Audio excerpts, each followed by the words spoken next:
হানি ট্র্যাপের dating site টানটান apps ব্যবহার করে প্রতারণার ফাঁদে পড়েছে এক যুবক। এ ঘটনায় নারীসহ দুজনকে আটক করেছে আশুলিয়া থানা পুলিশ। বৃহস্পতিবার দুপুরে সংবাদ সম্মেলনের মাধ্যমে এটার বিস্তারিত তুলে ধরে বাংলাদেশ পুলিশ।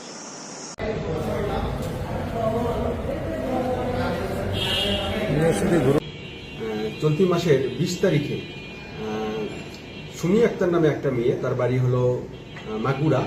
সে ডেটিং সাইট টানটান অ্যাপস, এই অ্যাপসের মাধ্যমে এই গিয়াসউদ্দিনের সাথে যোগাযোগ স্থাপন করে তাদের মধ্যে একটা প্রেমের সম্পর্ক গড়ে তোলার পরে এই 20 তারিখেই তাকে আশুলিয়া থানাধীন জামগড়ায় একটা বাসায় তাকে ডেকে নিয়ে আসে।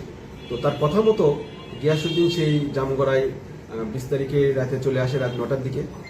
যখন চলে আসে তখন তাদের আগে থেকেই ফাঁদ করে রাখা এই যে সুমির সাথে আরো যে 4 জন ছেলে আছে, তার মধ্যে ইয়াসিন নামে, যাকে আমরা গ্রেপ্তার করেছি, এই ইয়াসিন সহ এরা এই জায়গাতে একটা ভাড়া বাসায় থেকে জামগড়ায় সেখানে তাকে নিয়ে আসে। নিয়ে ওই বাড়িতে যখন যায়, এই মেয়েটাই কিন্তু মূলত নিয়ে আসে। এখানে অন্য ছেলে জড়িত এটা গিয়াসউদ্দিন জানতো না।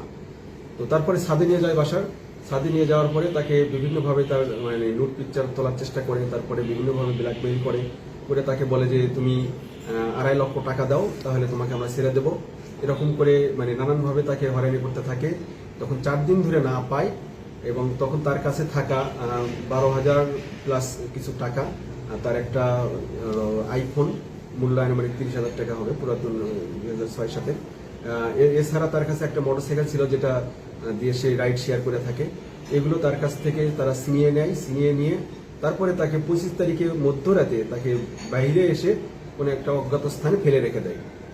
সে ওই জায়গা থেকে চোখ খুলে দেখে যে সে আশুলিয়া থানার আশেপাশে আছে। তখন সেখান থেকে সে হেঁটে আশুলিয়া থানায় আসে।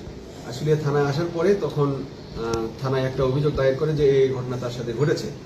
থানার একটা চৌকস টিম, বিশেষ করে সোহেল আল মামুন সে সহ একটা চৌকস দল এখানে কাজ করা শুরু করার পরে টেকনোলজিতে দেখা যায় যে এই মেয়েটার নাম হলো সুমি আক্তার, তার বাড়ি মাগুরা, এবং তার সাথে যে তাকে যারা ইউজ করে সেটা হলো ইয়াসিন সহ আরো 2 জন। তো ইয়াসিনের বাড়ি হলো গোপালগঞ্জের টুঙ্গিপাড়া। তো প্রথমে আমরা ইয়াসিনকে গ্রেপ্তার করি। ইয়াসিনের কাছ থেকে ওই কথা অনুযায়ী আমরা গত রাতে সুমিকে এই জামগড়া থেকে গ্রেপ্তার করি এবং ইয়াসিনকেও গ্রেপ্তার করি, এবং তাদেরকে জিজ্ঞাসাবাদে তারা প্রাথমিকভাবে তারা এর সাথে সম্পৃক্ত থাকার কথা সব স্বীকার করেছে, এবং তাদের কাছ থেকে মালামাল উদ্ধার হয়েছে, এবং বিজ্ঞ আদালতে তাদেরকে আমরা প্রেরণ করব।